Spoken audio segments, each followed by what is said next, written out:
Hi, we're Board Game Opinions. My name's Jonathan. I'm Steve. I'm Amy. I'm Mark. And this is our Table Talk video where we discuss interesting topics in the board gaming world. And today's topic is, when does a big skill difference matter? So you're playing a game with possibly just one other person or possibly a few other people, but if there's a big skill difference, if some people are much better at the game than others, when does that matter? What do we think? It probably doesn't matter for party games and silly games and daft games because the skill difference, you can be really skilled at a game with luck in it and still lose.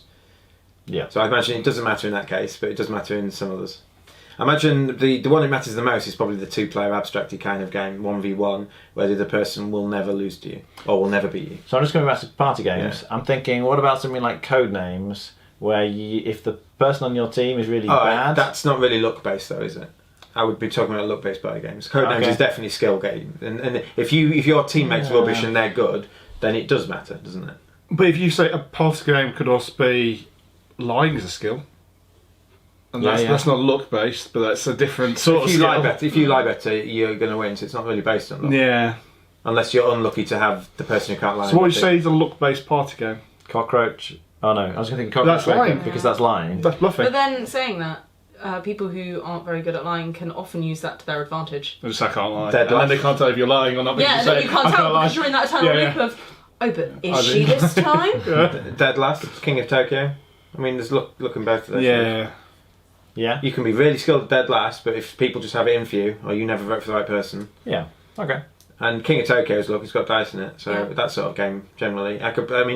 You can be, you know what the right move is in King of Tokyo, but you need to roll the right dice. You need to get lucky. You need people to not attack you. If you're really low on health, you need to roll health, otherwise you're... So there is some luck in that. You know you need to buy that card, but if someone buys it before you, well, all right, you've done it. So coming to two-player abstracts, you were saying.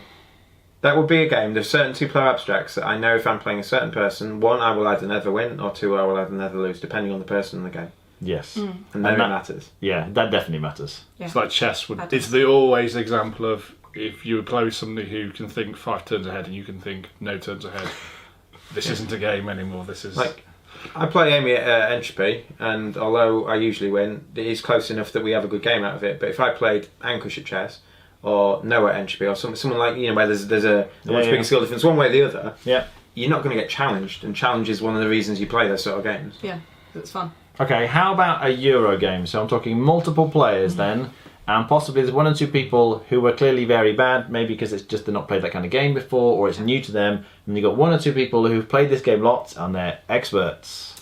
I think the only thing that would matter to me is if the person who was bad was slow. if they were just making bad decisions, or they didn't really understand what was going on, but they were getting on with it, then I kind of wouldn't really mind too much, and I would be trying to give them advice for the next turn. Not like kind of being horrible, but just kind of if they were open to the advice, I'd be giving it. But otherwise, if they were being slow, that would really put me off wanting to continue with the game. So my concern with that is the one that's working for Puerto Rico, is the fact that a bad player before you will change the game. It makes it your badness is hurting other players or affecting the game. It's hurting one of the players. Yeah, which is the problem. If it affects everybody, then fine. It's a good. But if you specifically like helping somebody else because of that, that really makes the game unbalanced. Yeah, and I suppose it wouldn't matter to me if we had two good players and two bad players, because effectively the good players can compete against each other and the bad players can compete against each other. But I suppose if everyone's enjoying themselves, I don't often win Euros, particularly when I'm playing against Steve, and that really doesn't bother me. But you're competitive. That's I do very try different. hard. Yes, there's a difference between being bad and competitive. And you can win. You can win those games. I do win occasionally. The skill difference isn't relevant there necessarily. If you think I'm a bit better at one game, I don't think that's a big skill difference. My issue is if someone's playing a game and you think if they're playing a game and they're weak at the game or something, and everyone else is strong, or there's two weak people, is it a game they should be playing? And if it is, you've just got to make sure they have fun. Yeah, okay. I've played. If you there are certain games where you know there's 3 skill players, and someone walks in and says, "I'm looking for a game." You say you don't tell them to go and join that game because you know either they're not going to have fun or they're just going to. The other people aren't going to kind of make it fun for them. They're not going to help them out. Yeah, because they're just going to try and win. Yeah. So as long as the person with the big skill difference on a lower end is having fun, I don't think it matters as much to me.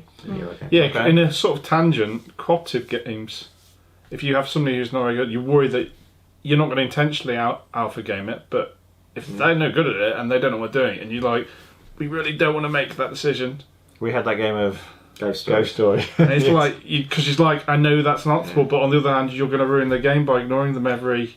And that's what you do. In this particular game, me and Steve were really into it, weren't we? Yeah, we played before, and there was two newish players who weren't very vocal. And we Jonathan and I, it's like... We kept trying to ask them, didn't we? Yeah, so it was like, it was my turn or something, it was my turn to move a piece. And rather than just doing what I think is the correct move, I'd say, so I could either do this or that, what do we think? And I know what the best move is, and Jonathan knows. So we both, Jonathan sat back a bit, and the other two guys just didn't say anything. Yeah. They're like, well, and in their head, they're like, well, these two guys obviously know better than us what to do, so I'm not going to say anything. So but they're not really playing the game at that point. I know, and we could feel it, and I think they could feel it, but what are you doing? But what's even worse, that... would it hurt you if they then went, okay, I reckon we should do this? You'd go, don't do that. We're going to lose the game because they didn't just by doing that. But they realised they didn't want to be in that position. And then it's kind of Yeah. So I play co-op games with my family actually, and most of them don't play games anywhere near as much as me. And so when we play co-op games, which we all enjoy, they often will do moves that I know are not very good. But I just sort of accept when I'm playing co-op games with my family that we're probably not going to do as well. It's like, okay, sure, yeah, let's try that. We'll see how it goes. And I tend to be sarcastic with it, but I think that's fine as long as you accept the fact in a co-op game that potentially you're not going to do as well. But I do think it is more important that you, like, if it's their turn, that they do what they think is best in that sense. That you can discuss it, but if they decide, oh, I think this is the best decision, it's like, okay, great, let's try that. Would there be truth that though you're probably not playing a 2-hour cooperative game though with them? You're probably playing something where you can accept the loss because you're giving up less time. Yeah, that's right. Most of the time it's going to be half an hour to an hour for that kind of game. What if you are in the position where you are the really weak person, you're going to play a game, let's say you've never played Agricola before and you sit down with 3 people who play it week in, week out, every week. Yeah. Who could that be, Steve? Well, I'm just saying, but like, would it be something you'd be willing to join in? Would you be wanting to put yourself in a situation where you are the person who is... I think I would want to make them aware. I would ask them. I think I would just straight out ask them, I have never played this before. I have played similar. If I had played similar games, just say I have played similar games. Are you okay to bear with me? If not, I'll go play something else with those guys over there. I think the only time, like you said earlier, though, when they would mind is if you played slowly. I think I would consciously make an effort not to, though. Yes. If I knew that they were skilled players who had played before. Because actually I did that with Viticulture when I had never played, and I played against people who had played day in, day out, and they told me, oh, you'll never beat such and such, she's awesome. And I came second, and I was literally like so close to her score that they were very shocked because she wins every time apparently without fail. And so just for me to get anywhere close on my first try, but they did have to bear with me with a few things and they were very accepting, but I did make them aware of that before we started playing because I knew that I wouldn't be as quick as them. I knew that I'd have to grasp a few actions and things like that, but it wasn't too difficult in the end, so I was lucky. It wouldn't bother me at all if I knew I was by far the weakest player in the group. Like, I'd quite happily just join in, do my best, and come horribly last. For any game that you'd be willing to play? Or would the game matter? Don't think it would matter. What are you thinking of? I'm just being hypothetical. I mean, going back to like the Agricola group report, I just wouldn't. On that level, obviously on that level, I wouldn't because I think I'd be interested to see their strategies though at the same time. Yeah, I like watching people who are really good. Okay. I like when I used to play, when I wasn't very good at Splendor before, I decided, I'm just going to play against these guys, and they just won a competition, and I thought, I'm going to go play with them, like if they'll have me. And I did go to them and I said, actually, could I practice against you guys because I want to get better? And they were like, yeah, go on then. And it was great, really good learning curve, because I was just watching what they were doing and taking it in. I knew I was losing, but Okay, how about a war game? You know, sort of dudes on a map, area control, something like that. What a skill difference, how does that work? I mean, generally I would avoid playing that sort of game anyway. But I would play every game once. Basically, if it's a war game I've played before... Rising Sun you like, don't you? Yeah, I'm fine with that. If it's a war game I've played before, I would base it on the game itself rather than the people I'm playing with. So if it's Rising Sun, yeah, I'll play that. Because we've had a couple of games of Rising Sun, because Rising Sun is very much one of those games where when you first play it, it's very difficult to know how to do well. And once you've played it a couple of times, you will do a lot better than the first time you played. Okay, true. And we've had some games, haven't we, where we've played with new people, and we can see they're making decisions that are not going to be good, they're going to do very badly at this. Does that matter? If you think they're not going to enjoy the game because of the decisions they make, then maybe you need to step in. I think for me, it's all about the enjoyment. If I'm not going to enjoy the game playing with a weaker or a stronger person, or they're not going to enjoy the game playing against me, then there is an issue. If they are, then it's fine.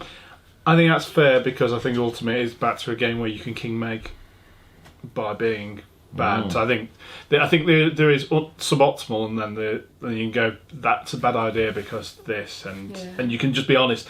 Especially if it's going to give you the game. I think you should be there and just go, you will give me the game if you do that, because that's just a really because of this. Okay. And I think that's too much of a swing. It depends on the game slightly as well, because like when we were playing Heroes of Land, Air and Sea, you get rewarded when you fight and when you lose, so both parties there are being rewarded for doing things, and so if there were a weaker player as such, they might not feel as disheartened, and you might not feel as bad if you're going and beating up their army, because they get stuff too. That's really nice, actually. They did a great job with that. So that's a really nice example of a game where I wouldn't mind if there were a weaker player.